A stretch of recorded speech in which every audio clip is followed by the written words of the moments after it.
아버지, 사랑하는 내 아버지 하나님, 아버지,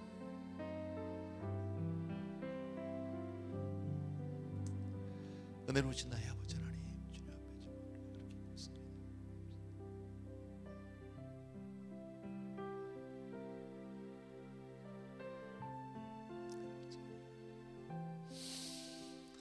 주여, 세상의 것 다 동원해서 해봐도 안 되는 그 무엇이 있습니다. 사랑하는 아버지, 내 힘으로, 내 능력으로 내 모든 것을 동원하고 이 공리 저 공리 다 해도 하나님, 내가 할 수 없는 그 무엇이 있습니다. 아버지요, 들어주옵소서. 우리 가족을 기억하여 주옵시오. 하나님 앞에 내 삶을 온전히 드리는 그런 사람들이 될 수 있도록 주여 도와주옵소서. 오 할렐루야, 코라바라바라. 메마른 땅을 종일 걸어가도 나 피곤치 아니하며 저 위험한 곳 내가 이를 때면 큰 바위에 숨기시고 주 손으로 덮으시네. 아멘. 아멘. 우리 오늘 주셨던 말씀 가운데 우리가 또 하나 기억하고 싶은 것은요, 우리의 옛 이름을 가지고는 안 된다는 겁니다. 이제껏까지 살아왔던 그런 방식으로는 안 된다는 거예요. 네가 진정 내 복을 원하고 정말 나를 원한다면 달라져야 한다라고 얘기합니다. 하나님의 이름에 걸맞는, 하나님이 주신 이름에 걸맞는 삶으로 우리의 삶을 바꿔야 합니다. 다 부끄럽고 다 부족합니다. 하나님, 그러나 우리 또 한 번 기도할 수 있고 주 앞에 나갈 수 있는 기회 주신 것 진심으로 감사하고 한 번 더 기도하겠습니다. 하나님 앞에 기도합니다. 사랑하는 내 아버지, 우리네 모양의 아버지, 부끄럽지 않은 사람이 없습니다.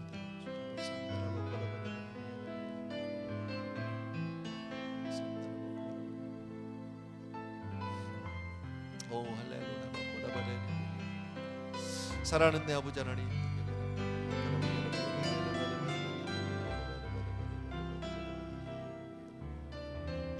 사랑하는 내 아버지 하나님,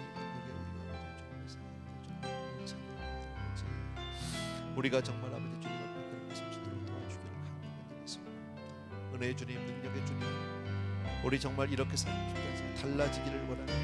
하나님 앞에 주여 정말 믿음으로 내가 나아갈 수 있도록 도와주시옵소서. 오 할렐루야,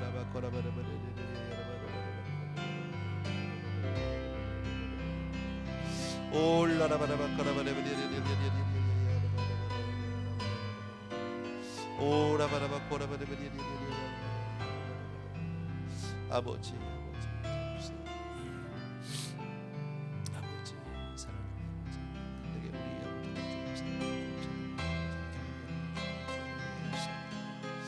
은혜로운 나의 아버지 하나님 주님,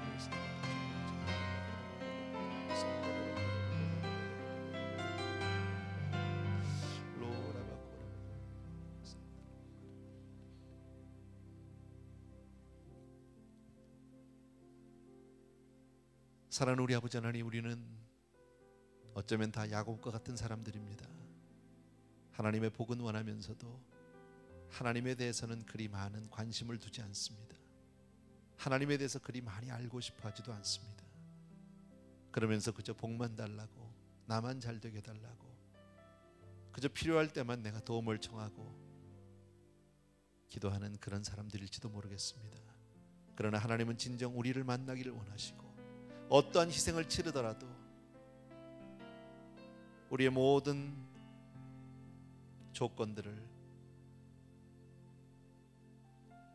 우리가 가진 모든 소유들을 다 버리더라도 하나님은 나를 만나기를 원하시고 나를 변화시키시를 원하시는 하나님의 그 마음을 오늘 봅니다.